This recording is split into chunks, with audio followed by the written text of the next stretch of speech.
to the donors' aids, because you as an individual, we do appreciate you have a credibility.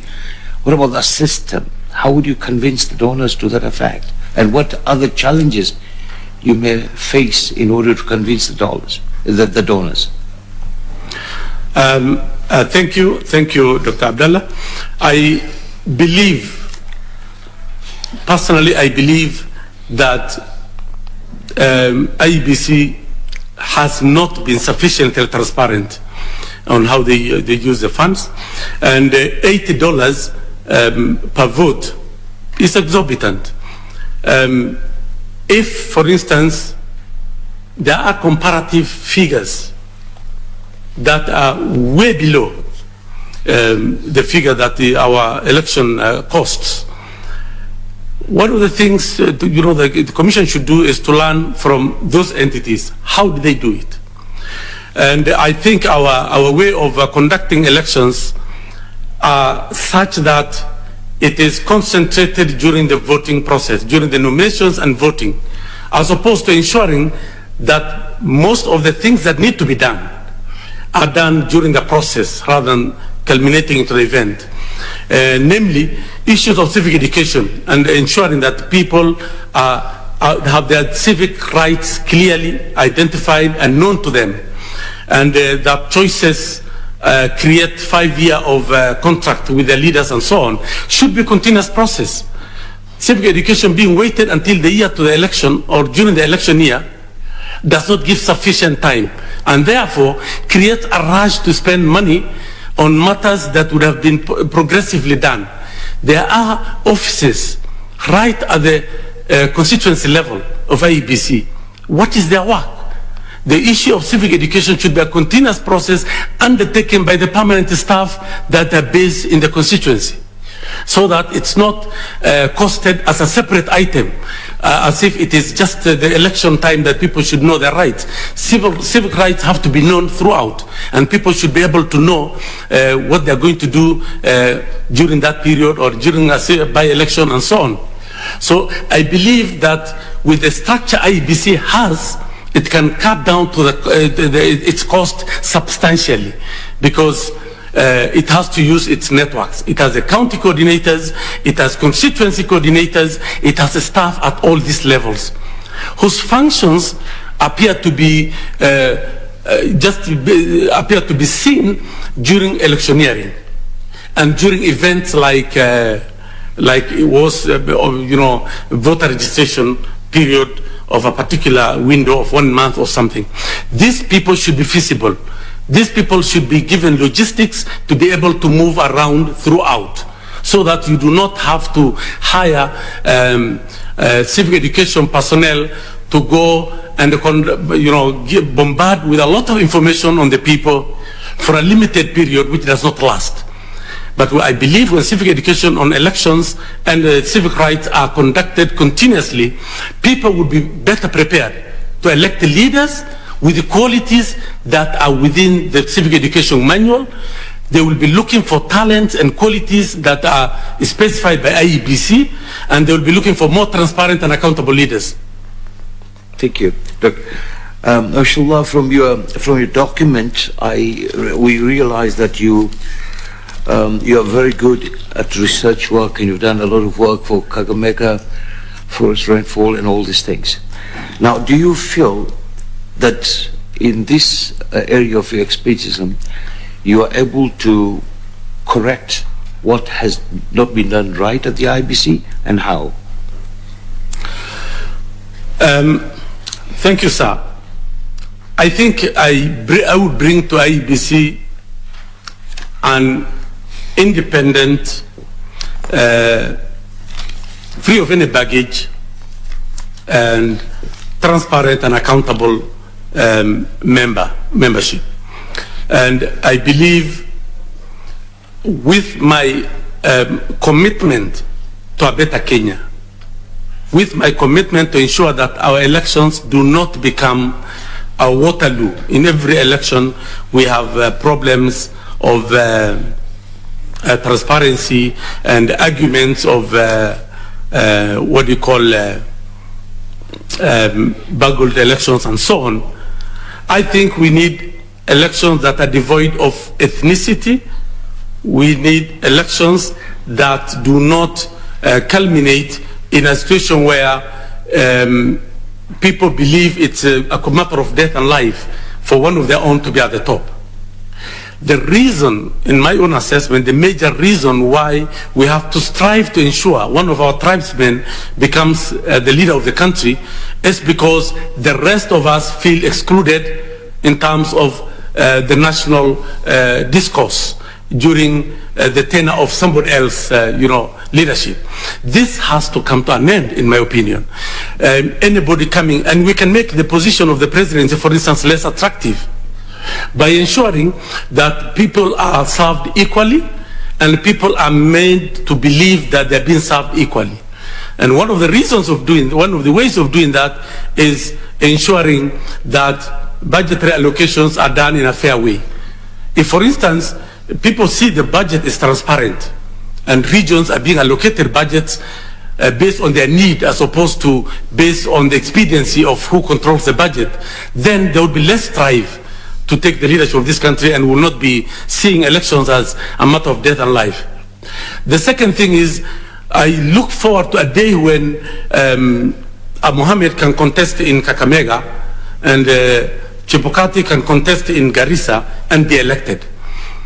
That day when Mugo and Mwangi can compete in Kisumu and Onyango can be elected in Nyeri.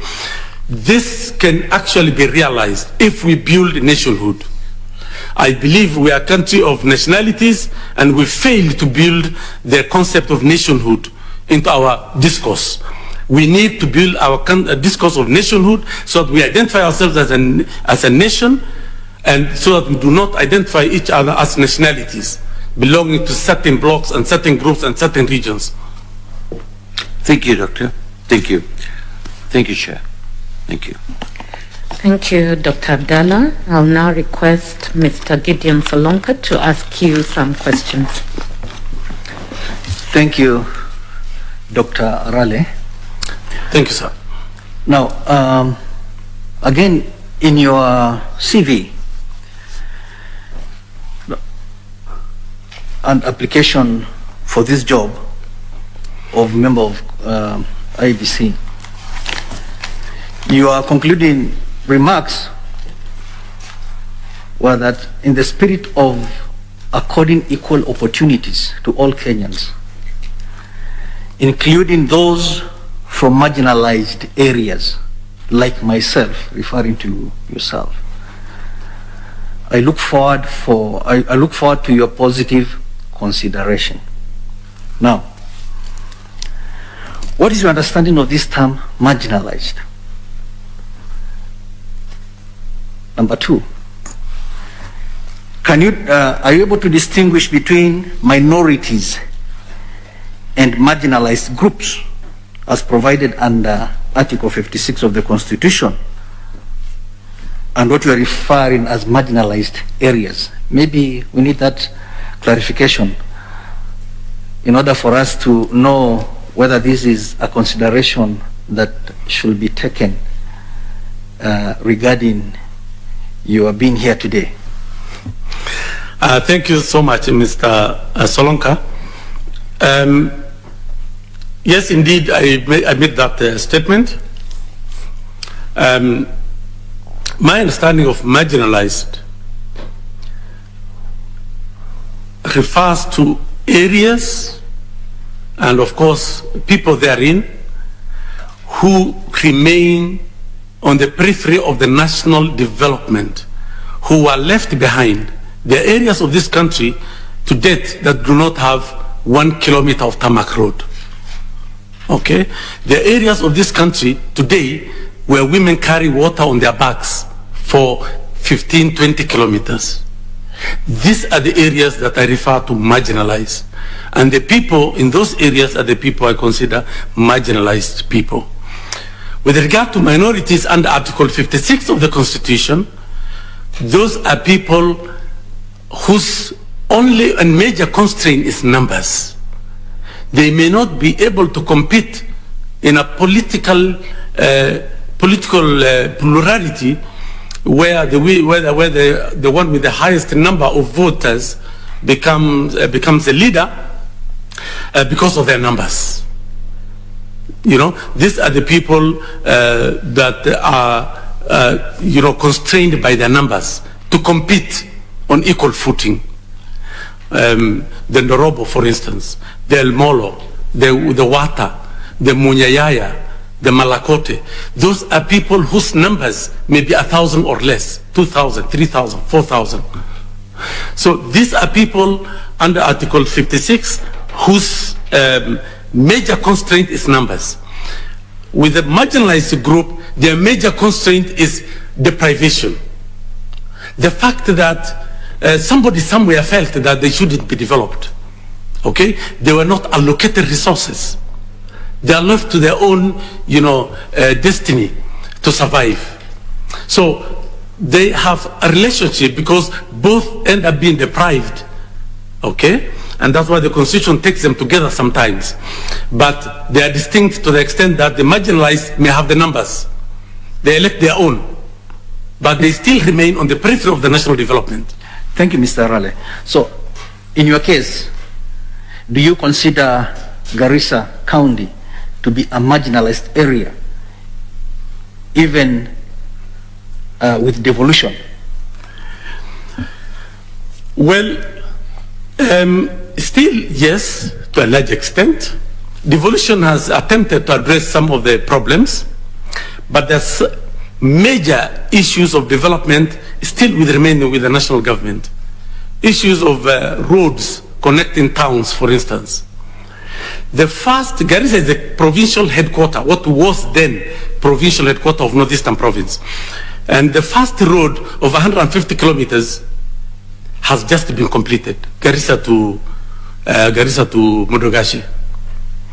But the rest of the county, right from Ijara to the Somalia border in Liboi, to the border with Wajir, are still on sand roads, not even Maram.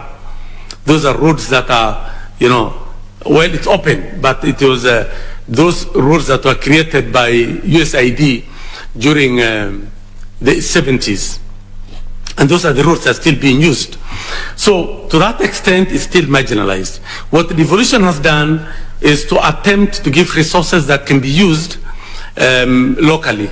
And devolution has had more than its fair share of problems because of teething problems, because of shocks that were brought in by sudden huge amount of funds that came to people who did not even know how to handle them, and they created problems of ensuring that those elected to positions treat that money as if it's a private money, as opposed to Who vote decide nothing, but those who count the vote decide everything. You must have heard that yes, I did. quote that is attributed to Joseph Stalin. Now, how will you build and ensure that Kenyans have confidence with IEBC should you become commissioner? Thank you, sir. I think the entire issue of mistrust and lack of faith in the electoral process has a lot to do with historical problem in our country. We realized that until 92, when the advent of multi-party politics, we had the DCs conducting elections, and therefore the president would decide who gets elected. And that, I think, reached its climax in the 1982 infamous Mlolongo, where queues were disbanded and you could not verify what was done. And 92, still the election board was appointed by the president, who was a candidate. Until 97, when IPPG brought in additional 10 commissioners to try to dilute the 12 commissioners that were appointed by the president. But now with the new constitution and with independent entity called IEBC, it is an opportunity it was an opportunity to build trust and transparency among Kenyans. And as I said earlier, one of the ways of ensuring that the event that culminates in casting votes has sufficient trust, the process leading to that should be made transparent enough. People should be involved. And IEBC should conduct the civic education as a continuous process to ensure that the civic rights and the people's knowledge on voting is enhanced, so that people know when they cast their vote for a particular person, they are casting a vote for their future for 5 years, and they are casting a vote knowing that such a person will hold their representation for this period. They are delegating their rights to somebody over a period of 5 years. So I think it is the process that culminates into the election that needs to be made more transparent. But in addition, the election process, the election event itself should be made transparent enough also. There must be mechanisms to ensure that candidates have their agents, the agents are respected, they are well vetted, and the results now being declared by the presiding officer are the same results that are reflected in the tallying center at the constituency level or at the tallying center at the national level.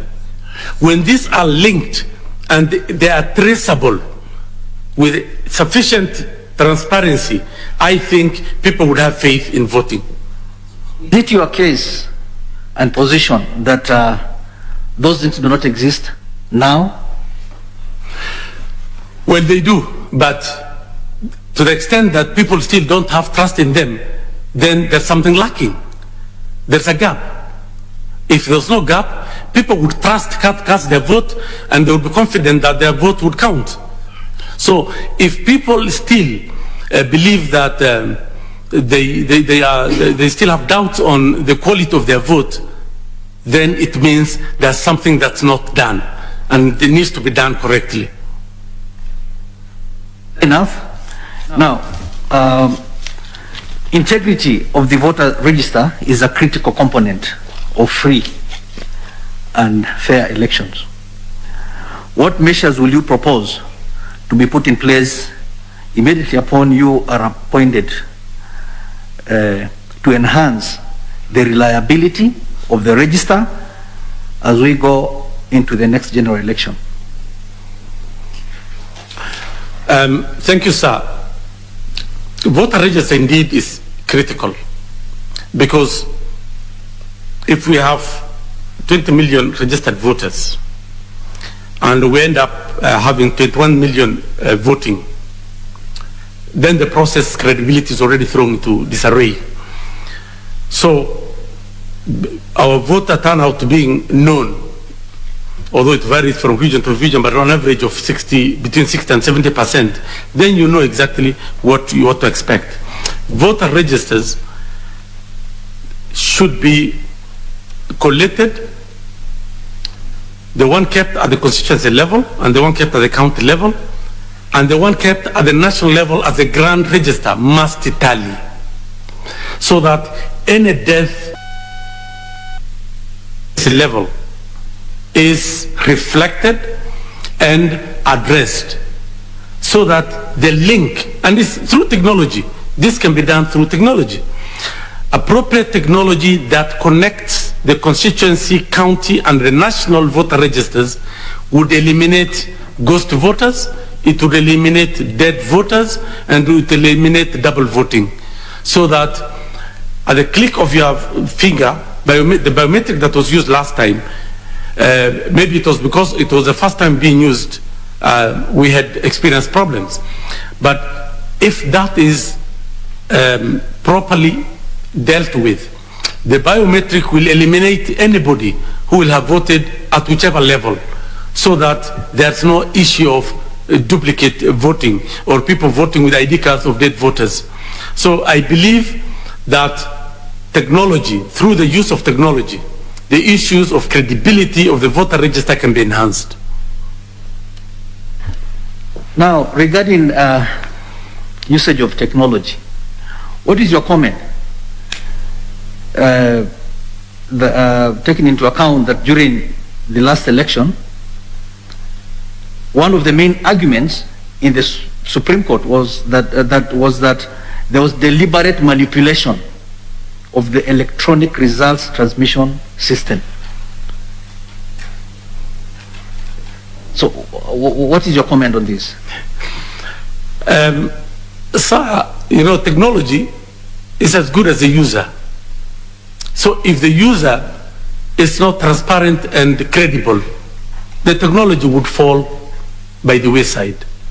So those handling technology must be people above reproach. You can only manipulate the technology through the use of the handlers. Technology does not manipulate itself. So you need people beyond reproach, people of extremely high standing, people who care for their country, people who have passionate nationalism, the people who are not myopic in terms of the continuity of this state called Republic of Kenya, to handle the technology. So IEBC must go beyond its call of duty to ensure that the people who have access to its technology are people who they can vouch for beyond reproach and people who care for this country. Because if you give technology in the hands of people who can be bought with a couple of shillings or who can be manipulated to favor a particular kinsman, then you still, you may as well not have that technology. Now, lastly, according to campaign spending limit set in 2016, if you recall, political parties could receive at that time up to 15.03 billion in contributions, with a single source limited to 3 billion. Okay? Yeah. Presidential candidates were limited to spending 5.25 billion.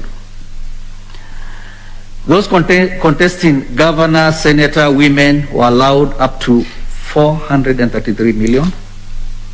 Aspiring MPs up to 33.4 million. MCAs up to 10.3 million. Of course, you remember that those figures were never implemented because MP suspended operation of that act in 2017. Now, what proposals will you as a commissioner give to ensure that elective seats do not become a preserve of the creme de la creme, the best in the society, from the cadre of elitists and senior retired civil servants to the disadvantage of youths, women, persons with disabilities? You will agree with me that some of them may not have such monies to be able to participate in elections. What proposals would you give? Thank you, sir. I think it's a tragic, story that we've come to a level where we have to buy leadership positions, elected representation. And that's quite unfortunate because elections should be left for people. You sell your agenda and what you do for people and for people to make a choice. But as it is, the suspended law in 2017 is expected to come into force in 2022. But again, you realize that while IEBC is a referee, the players, who are the politicians, still hold the control. And it will not be surprising if they suspend the enforcement of that act again, because they have direct interest in the implementation of that act. I think my recommendation would be that act be implemented and enforced to the letter. And the mechanisms that IEBC has proposed of late of ensuring that there are spending committees, that are in charge of either the candidate or his representative in charge of the finances and making returns would at least make a contribution, not eliminate the problem of exorbitant spending, but create certain level of control and reduce the amount. And those found violating that law must be, the Commission must be given sufficient powers to deal with them, and up to and including prosecution, and barring them from ever holding a public office, maybe for 20 years or something like that. Because those are the enemies of the Republic. People who buy leadership positions, for me, are enemies of this country. Because when they get in, if you have spent 400 million to be elected as a governor, that exactly means that you're going to recover that money from the public funds that are entrusted with you. If you are a member of parliament, you will loot the CDF funds because you don't have access to any other money to recover your money. And if we let this go, some of them will be going to the banks and putting the expected elections as their collateral, because they know they'll read back the money. And so it is a situation that is dire, and a situation that requires the support of all Kenyans for IEBC to enforce it. And IEBC should be given teeth, in my opinion, to ensure that violators are prosecuted, and the courts should come and help in enforcement of these provisions. Thank you, Mr. Nuno. Thank you, sir. Thank you. Thank you, Mr. Salonka. I'll now request Madam Elizabeth Mayo to ask her questions. Thank you, Chair. Dr. Nuno. Yes, Madam. I'd like to refer you to the study you did on 30th June. Okay.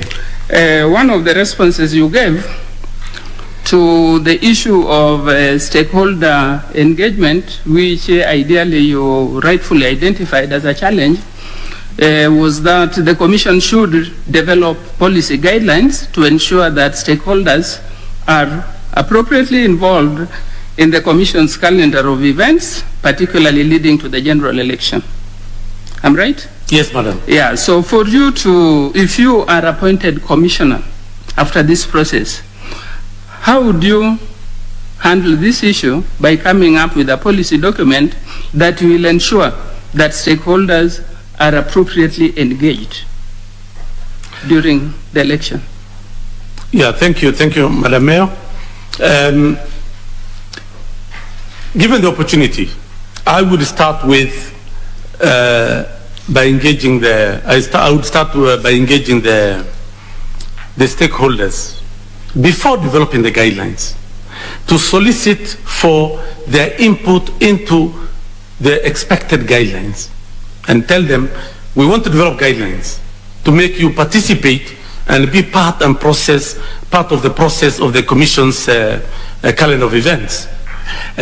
What part would you like to play? How would you like to be consulted? And what do you think need to be done in terms of these consultations? And after doing that, then go back and develop the guidelines, and then go back to these stakeholders for validation of those guidelines, and ensure that the guidelines themselves are first acceptable to your stakeholders. Because if you develop guidelines devoid of the stakeholder input, it might turn out that you might be talking to yourself.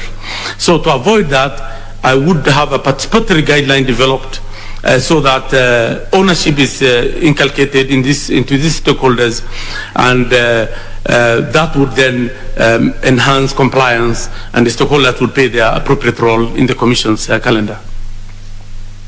Thank you, Dr. Nuno.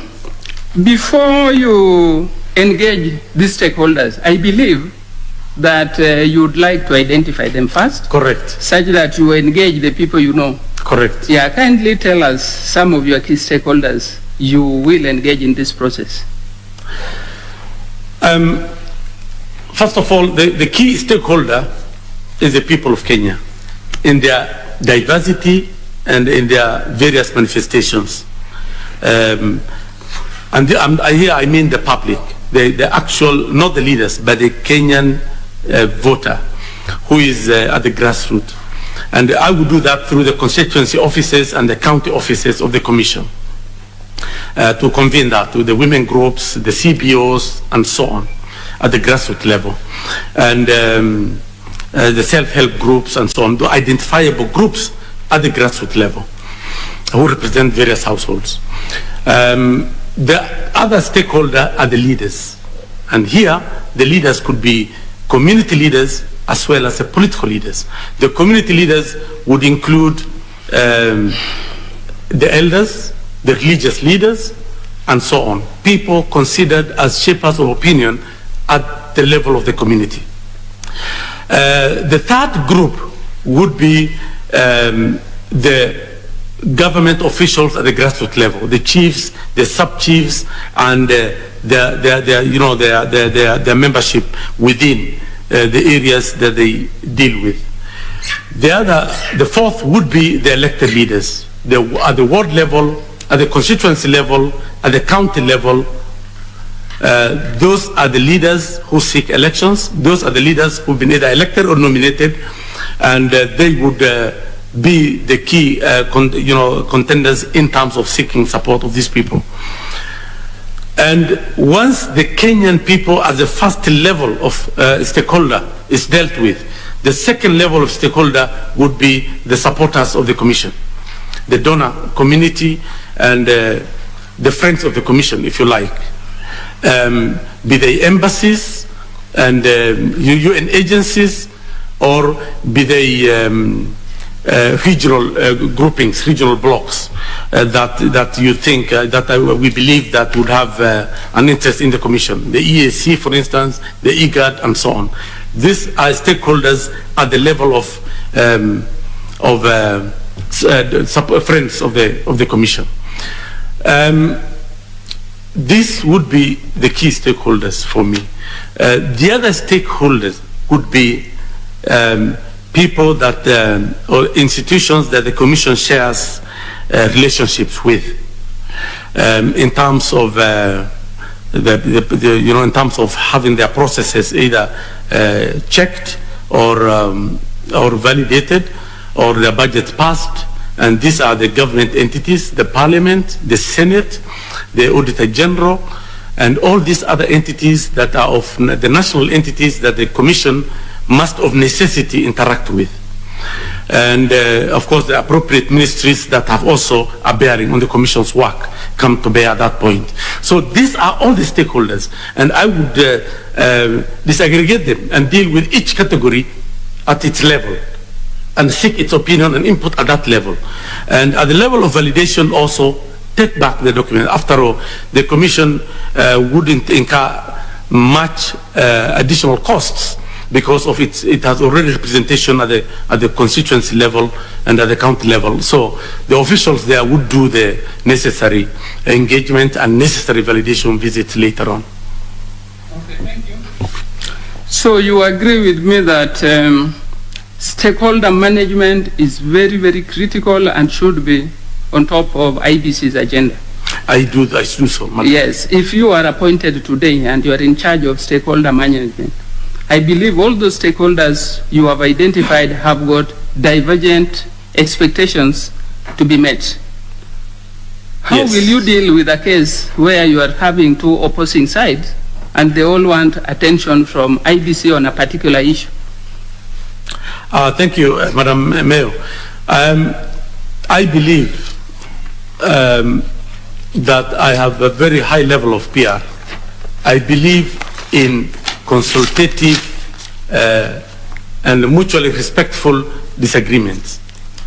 So the moment people believe that the ideas have been taken on board, but a particular point that is sticking has less weight than advanced by others, there will be a compromise. So I would have a roundtable discussion with those dissenting or divergent views stakeholders with a view to bring them into a common understanding. Common understanding may be one of their views, or it may be a compromise between the two divergent views, for instance. Okay, thank you.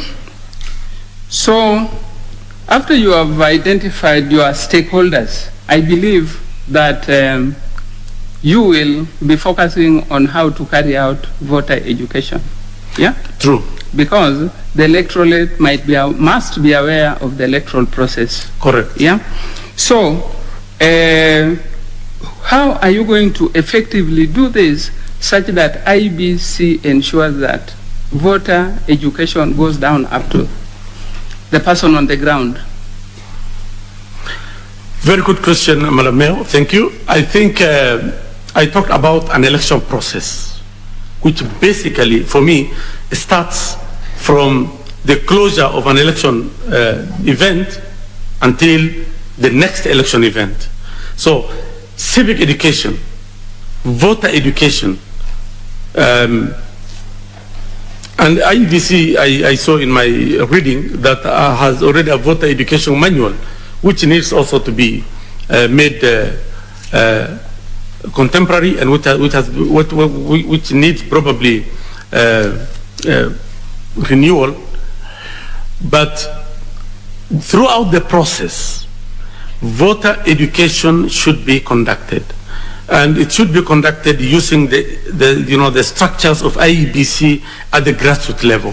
This, for me, should be at the full-time engagement of constituency coordinators and the support staff that they have, rather than doing it as a calendar event over a particular limited period, as it is the case now. Voter education should be continuous, and it should not just wait for election year, and the people should be made to know the consequences of their delegation of their rights to a particular elected person, and the fact that delegating their rights may keep them in completely a situation that is unacceptable for over a 5-year period. So civic and it's civic plus voter education. Voter education focuses on how to cast the vote, when to take the vote, and so on. But civic education largely talks about the civic rights of this person. So I think voter education should also carry civic information that the public need to know and the voter needs to know. And this, if I join the commission, I would advocate to ensure that it's a continuous process from day one over the 5-year period, so that people are not visited once or twice, but maybe 20 times over the 5 years, so that this actually goes in completely and sinks in the minds and thinking of the Kenyans at the grassroots level. Okay, thank you. So do you also think that IBC should have strategic partnership with other stakeholders to enhance this? And if so, what are the key issues you think IBC should include in their strategic partnership strategy paper when planning for a better stakeholder engagement that can help with enhancing voter education? Thank you, Madam. Yes, I believe that what we call strategic engagement with different stakeholders is critical, particularly those who support the process financially and materially. And the form of that stakeholder engagement, the strategic engagement with stakeholders, should be identification of the key issues, key areas of quick impact that the Commission identifies. The quick impact issues, for instance, voter education is a quick impact issue because somebody with knowledge would discharge their mandate better than one who doesn't have the knowledge or information. So civic education would be one of the quick impact issues. The other issue would be the Commission's calendar of events in terms of voter registration, which is also another continuous process. Voter registration is also another area that the Commission will solicit for support from the stakeholders and have strategic engagement with the stakeholders. So ideally, the Commission would prepare what I initially called a menu of activities and go with it in the entire 5-year period and go with it to the strategic partners and see which partner takes what area. and ensure that that is rolled out in a very transparent manner so that other people's taxpayers' money is not misused in the name of commission activities. Okay, thank you. As you plan for your voter education, if you are given this job, you will be educating various categories of the electorate. You will be looking at the youth, you will be looking at the elderly, you will be looking at the persons with disabilities. If you were to do a plan for the elderly, what will you include in that plan? Thank you. The plan for the elderly should have elements that come from the elderly themselves. If I have to engage the elderly in voter education, I would have what I referred to earlier on in earlier questions, where each category of stakeholders have been engaged on how they would want to be engaged in the process of the Commission's calendar of events. So the elderly may have certain preferences of how they want to be talked to. They may want, of course, the areas that they can't, you can't, for instance, call the elderly to the constituency headquarters because of the distance and logistics. While other stakeholders may bring themselves, you might want to actually create opportunities for either bringing those particular vulnerable stakeholders, as I may, if you allow me, call them, or actually take the information to them, wherever they are, at the village level. And you probably, I would advocate for having more engagement with these people because of the level of vulnerability. The elderly, the marginalized, and people who have particular disadvantages that cannot participate in the mainstream voter education. You will have to create tailor-made communication to them that requires them to get to know what you are doing. And one of the key components right at the grassroots level would be to conduct that in their vernacular so that they understand. So if you do not have staff of the Commission at that level who understand that vernacular, you will have to recruit somebody and train on the delivery of the voter education manual to this particular category of people in a language they understand and in a manner that they can relate to. For instance, if you are talking to a pastoralist and you use an example of coffee plantation, you are really, you're not communicating because they cannot relate to it. They have never seen it. It's like talking to the coffee plantation owner or the wheat plantation owner somewhere and talking to them about camels. That even the analogy and examples you relate to must be context specific and location specific, and must be things that people can relate to and understand. Because voter education is best conducted in a manner that people can identify what you're saying. And words alone may not explain. They are pictures. At your CV, that you are involved in the symposium in 1994, in the Symposium on Development in Northern Kenya. Just to let you know that I was part of that, initiating that process. Thank you. So I'm glad to know that. Now, Dr. Nuno, what is the place of elections in our young democracy, in the growth and development of our democracy in this country? Thank you. Thank you, Mr. Vice Chair. I think elections are an opportunity for our people to elect representatives for a particular period and have a contractual obligations with them. In terms of ensuring that people feel included in the governance of the nation, elections are important. When we elect our representatives to various levels of elective positions, we feel represented. Kenyans feel that they have put one of their own there, and therefore so-and-so is the MP, so-and-so is the MCA, so-and-so is their governor, so-and-so is their president, and so on. So to the extent that it gives us the comfort of representation and inclusion into the governance of this country at all the levels. Elections are important. However, the conduct of elections must be such that people who are voting have trust in them and confidence in them. One of the things you may ask is, why is our voter turnout very low in many occasions, particularly in by-elections? It's largely a reflection of the level of faith people have in voting. So I think we need to enhance our public trust in our election process, but representation and elections are important to the extent that we feel included in the governance of this country. Now, let's suppose that you have successfully been appointed as a member of the IEBC Commission, and a situation arises where you have to make a decision on an activity, a particular activity or action that IEBC is supposed to undertake.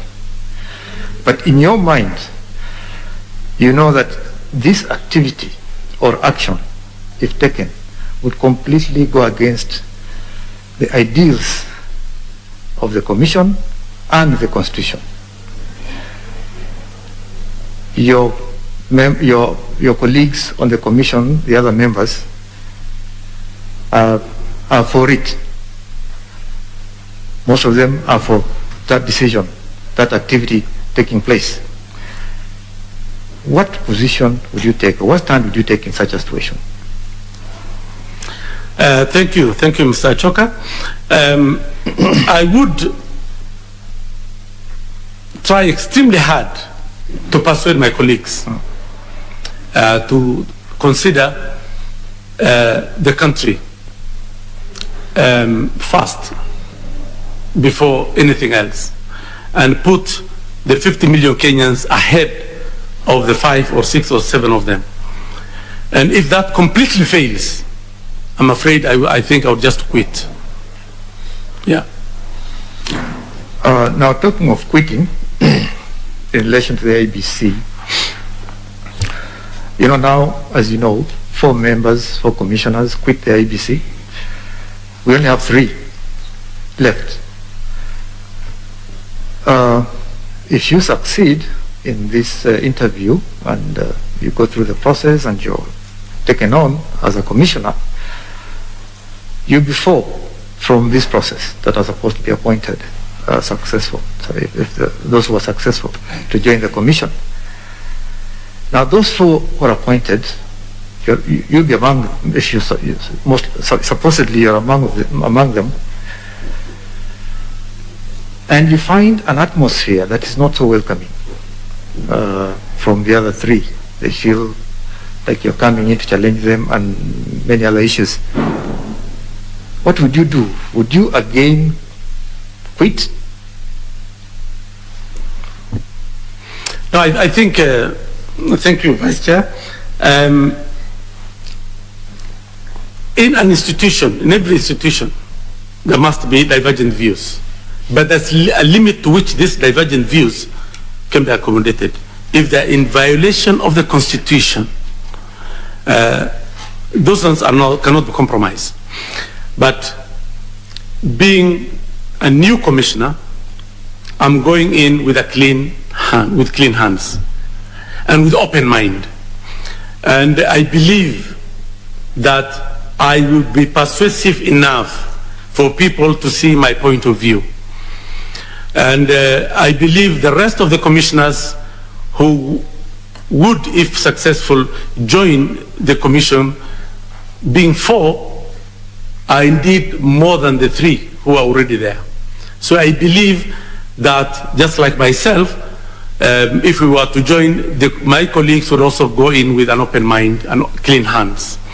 And we would want an election board that is better, an election board that is responsive to the cries of the Kenyans, an election board that is patriotic and nationalistic enough to put the interest of the 50 million Kenyans before the interest. And therefore, I see a team of 4 new commissioners persuading the other 3 to see their line of thinking. And indeed, instead of being persuaded the other way, they would be actually the ones to lure the entrenched, if you like, if you allow me to use that, the entrenched commissioners who are already there to see their point of view and start on a clean slate. You talked about the independence of the IEBC, of the Commission, as a key issue. And you mentioned that there are enough safeguards in the Constitution to ensure that this happens, that the Commission is an independent entity. But this has not happened. We've had the Constitution now for more than 10 years, almost. The IEBC is still plagued with a lot of issues to do with interference in its activities from external forces. If you were to join the Commission as a member of the body, what would you do to fight for the integrity and independence of that Commission? Thank you, Vice Chair. First of all, the issue of independence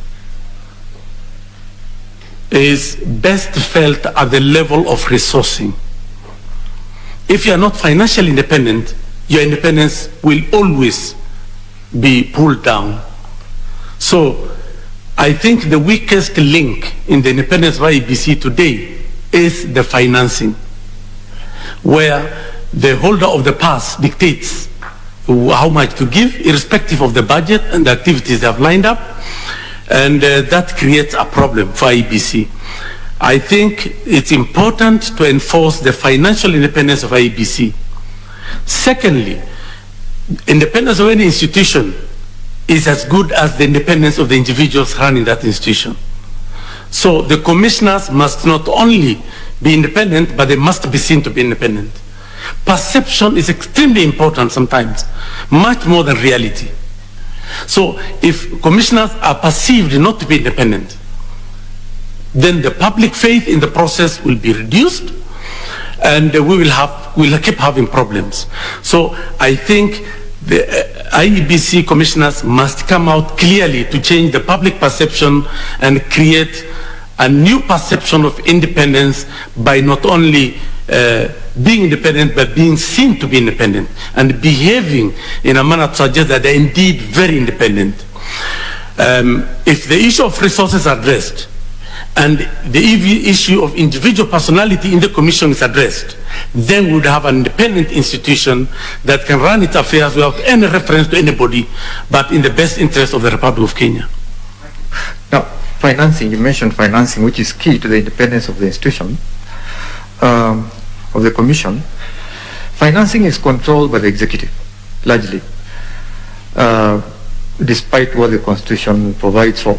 Now, the executive is one of those institutions that has been accused of overtly interfering in the affairs of IEBC for various reasons.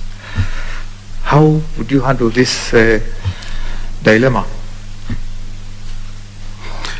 I think thank you, Vice Chair.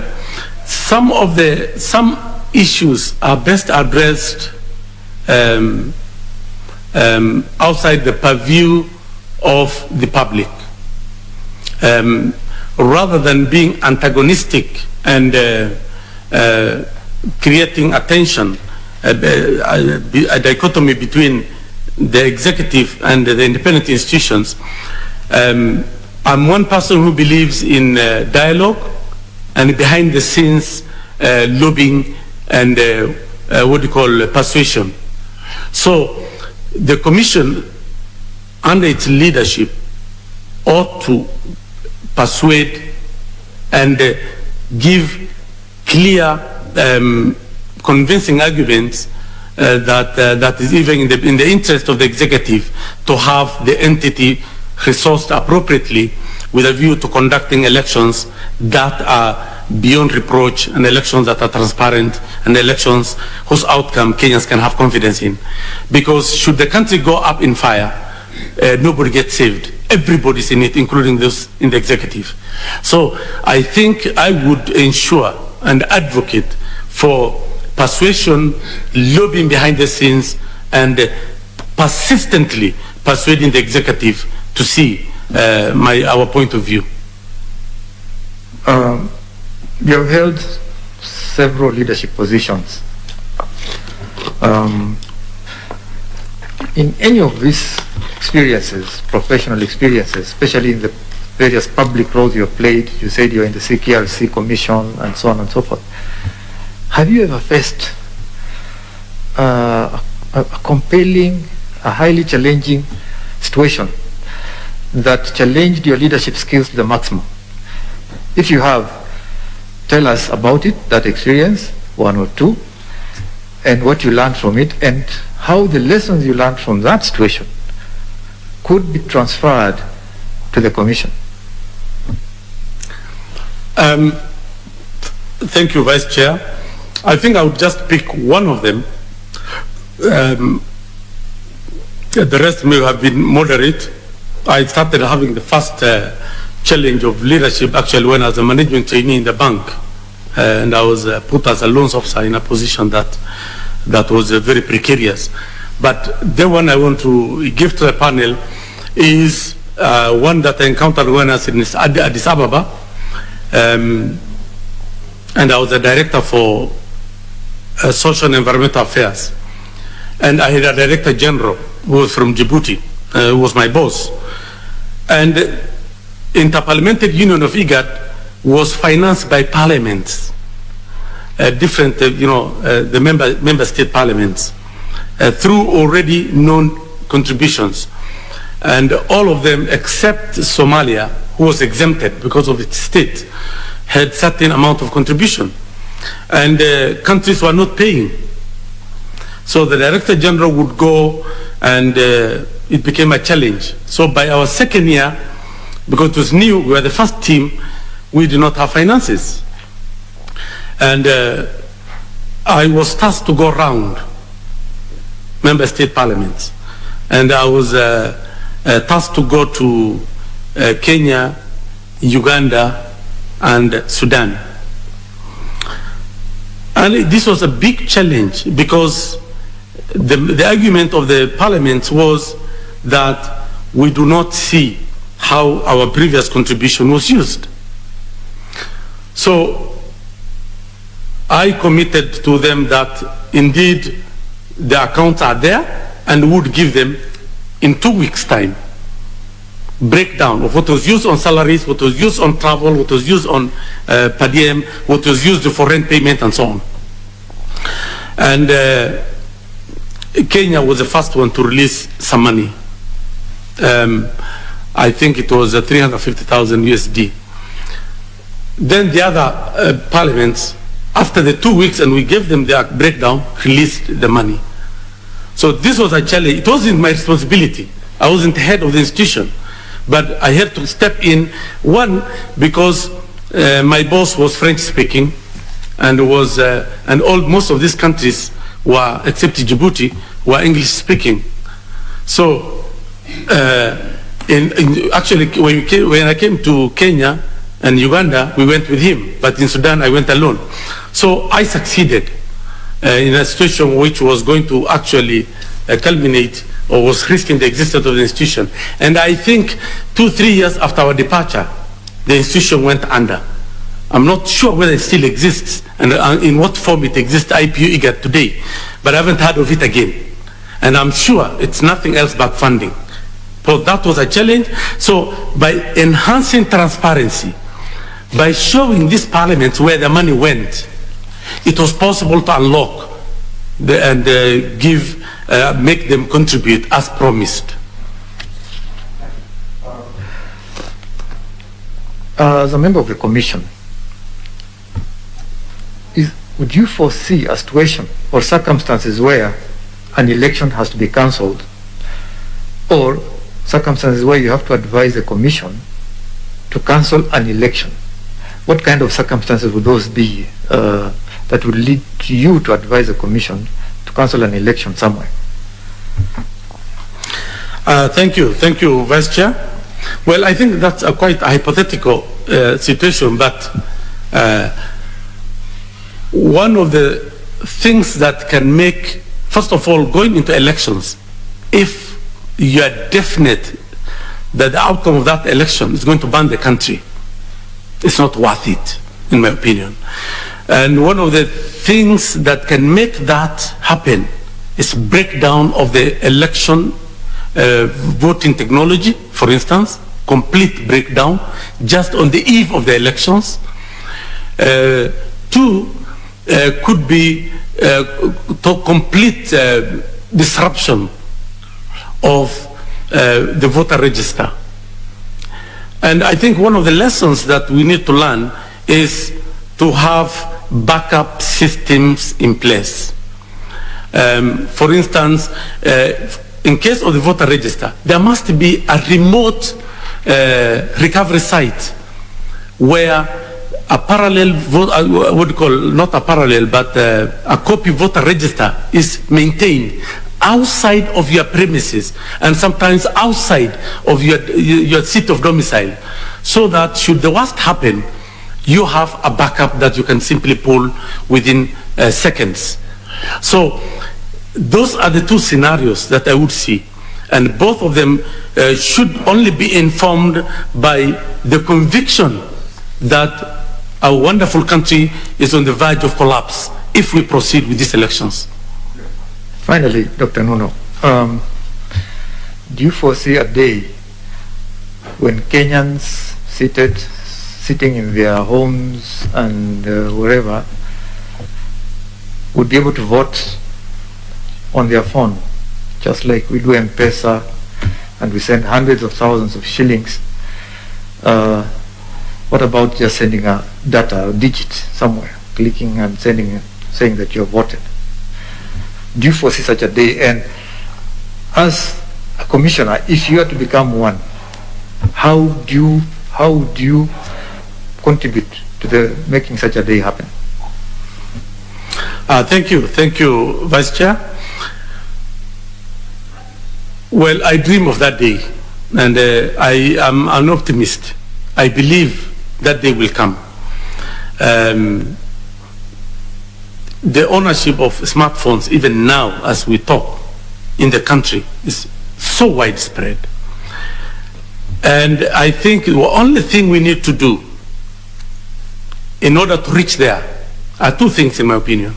One, invest heavily in technology. And two, invest in voter education in the use of that technology. And it shouldn't be a month or a year. It has to be a continuous process over a period for people to, and there must be illustration, so that even when you're voting, it's not necessarily you vote for wherever there's a TV, so that you actually see step by step how to use your smartphone to vote. And whoever has no TV will go to where there's TV. We are almost reaching a situation where we are approaching 80–90% power connectivity in the country, except for areas that I still consider peripheral and marginal. So the day when our power connectivity will be 100%, and the day when our infrastructure in terms of technology is widespread, we will be able to get there. And being an optimist, I think it's not far-fetched. Good to end on an optimistic note. Thank you very much. Thank you, sir. Over to you. Thank you, Vice Chair. Now I'll request Reverend Father Mutie to ask his questions. Thank you, Chair. Dr. Nuno, I would wish to ask you just a few questions. Okay, sir. I'll begin by looking at your application, which you did on the 12th of May. You say that you had, as a commissioner of CKRC, you had an opportunity to traverse our great nation and saw for yourself the rich diversity of this nation, both in terms of communities, as well as natural resource distribution and geographical features. You went ahead and said you got the first-hand account of the level of economic and development disparities prevailing in our country. just to get to hear from you, does this inform your motivation for the application of this job, or do you have any other motivation? Thank you, Father. I think, yes, that's indeed my statement. IEBC is not a development commission, so it wouldn't address development disparities as I observed. And it's not demotivation as such, but it will be useful to the extent that an electoral process is being designed and the opportunity to vote is being given to everybody, irrespective of where they are and how accessible or inaccessible they are. So I brought that in to reflect that notwithstanding, everyone has a right to vote and everyone is entitled to representation. So for me, that background information would help me, if I was accorded this opportunity, to ensure that designing the electoral process, designing the voter education process, and rolling out processes of engagement with stakeholders is not curtailed and is not devoid of the inclusion of those who are in the periphery and those who are in far-fetched and inaccessible areas. So that was the point at which I included that, but well understanding that IEBC is not a development agency and it cannot correct an imbalances that are responsibilities of development agencies. So what was your motivation, sir? My motivation, Father Mutie, was to ensure that I bring clean hands and open mind. I do not see our election processes going well, in my own opinion. And I believe that we require the minds of people who are impartial, who cannot be persuaded and swayed by selfish individual interest, who have no political inclination of one wing or the other, who can then bring in that mindset to the commission and its dispensation so that we have a better Kenya. I'm a person who believes in leaving a place better than I found it. I find a space where I can make a contribution in IEBC today. Thank you, sir. Allow me also to interact with your CV. And in your CV, you say that while you were in the commission, I remind you of CKRC Commission. You said while in the commission, you've consistently been a strong voice in favor of the marginalized groups. And here you insisted on, being a strong voice for the marginalized, which is also despite devolution. Does it mean that you have an agenda if you become a commission? Thank you, sir. No, I don't have an agenda, but I'm a person who believes in fairness and equity. That cannot be isolated from me. I was born like that. And I believe everybody, every single person among the 50 million Kenyans has a right to representation and has a right to development. So having been a strong voice was because I felt in the commission the voice of these categories of people was not coming out clearly. And when many of my colleagues avoided conducting civic education in the areas that were considered difficult and challenging, I took up that task myself.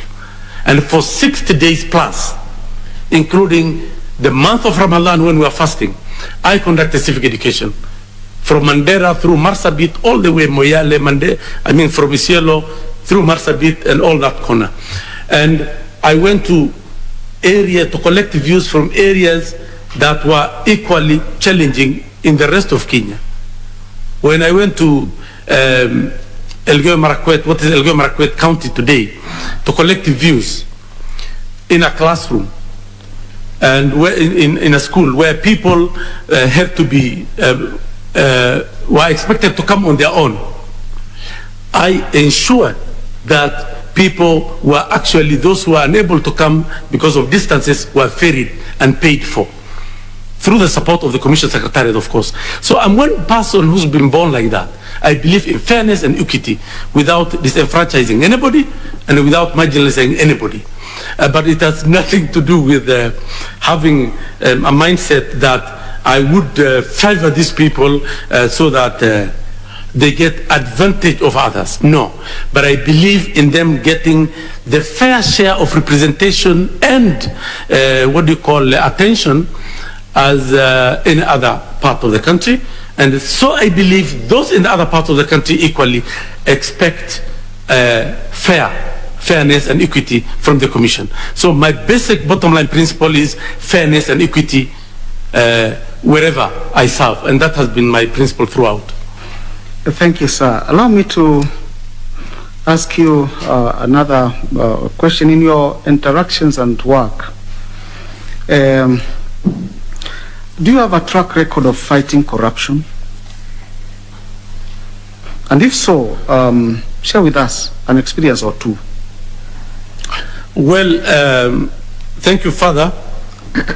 I wouldn't point out a situation beyond generality of advocating for transparency of records and ensuring that an accountability is on the table.